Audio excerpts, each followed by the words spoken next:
donne-moi de cette. Veux-tu de l'eau que Jésus te propose? Un jour, Jésus parlait de lui aussi. Il va utiliser une image, celle du pain. Et il dira ceci. Car le pain de Dieu, c'est celui qui descend du ciel et qui donne la vie au monde. Et voici la réaction des expressions à qui il s'adresse ici. Seigneur, donne-nous toujours ce pain-là. Seigneur, donne-nous toujours ce pain-là. Quand l'apôtre Pierre va prêcher à la Pentecôte dans Actes chapitre 2, ceux qui vont l'écouter vont réagir ainsi. Frère, que ferons-nous? Frère, que ferons-nous? Un autre, c'était un geôlier. Face à Paul. Quand Paul va prêcher, il va dire, que faut-il que je fasse pour être sauvé? Que faut-il que je fasse pour être sauvé? Quand tu entends ce que tu entends, question monte sur ton cœur. Quelle est ta réaction? Quand cet homme dit, Seigneur, que faut-il que je fasse pour être sauvé? Ce genre de réaction exprime une réelle soif de Dieu, un réel désir de changement.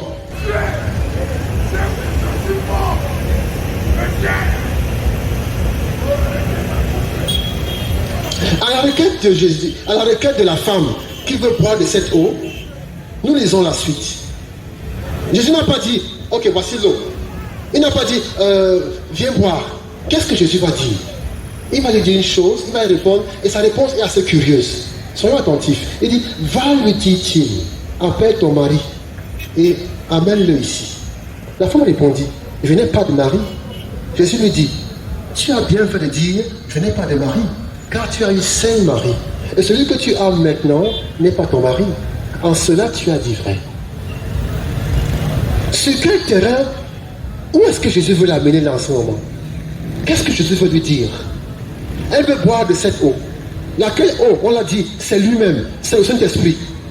Jésus veut en fait dire à cette femme, mon esprit, je ne peux pas venir habiter dans une maison sale. Je ne peux pas venir habiter dans une maison sale. Quand on lit Marc chapitre 1 verset 15, avant de demander de croire, Jésus va dire une chose, il dit, il faut se repentir. La repentance précède toujours la foi. Soyez attentifs. Avant que Jésus ne vienne, qui va venir avant? Jean-Baptiste.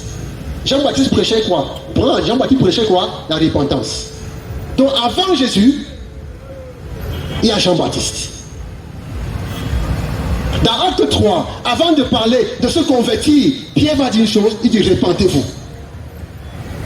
Et un peu avant, au chapitre 2, à ceux qui lui demandent, frère, que ferons-nous?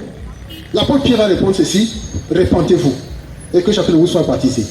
La repentance, c'est quoi? La repentance dont Jésus veut parler ici à la Samaritaine, la repentance, c'est tourner le dos à sa vie passée. C'est arrêter de mener sa vie comme on le menait, comme on la menait, pour se tourner vers Dieu. C'est renoncer à ses anciens péchés. En nous disant ce qu'il lui a écouté, Dieu lui dit, Jésus veut dire à la Samaritaine quoi? Je veux bien entrer dans ta vie, je veux mettre de cette eau, mais il faut que tu arrêtes cette vie de débauche que tu mènes. Tu dois arrêter ta vie de débauche.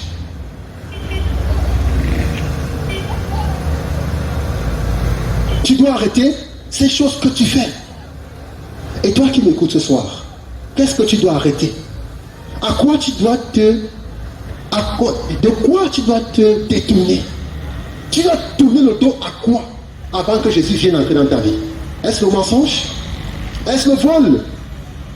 Est-ce la pornographie? Est-ce que c'est la masturbation? Est-ce que c'est les calomnies, les jalousies, les haines, l'alcool, le sexe? À chacun de répondre dans son cœur. Mais Jésus ne peut pas venir habiter un cœur qui ne s'est pas repenti. Il ne peut pas venir habiter dans la vie de quelqu'un qui n'a pas décidé de tourner le dos à sa vie passée. La repentance, ce n'est pas la confession.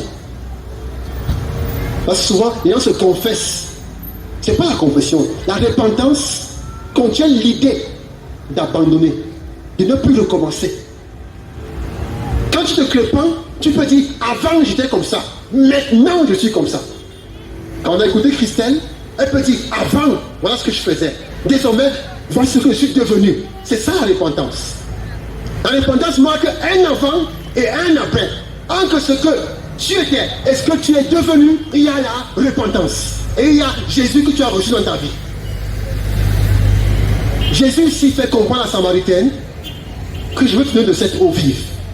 Mais au départ, il faut que tu fasses le ménage dans ta vie. Parce que tu as eu 5 maris. Il faut que tu arrêtes cette vie de débauche. Toi, tu dois arrêter quoi?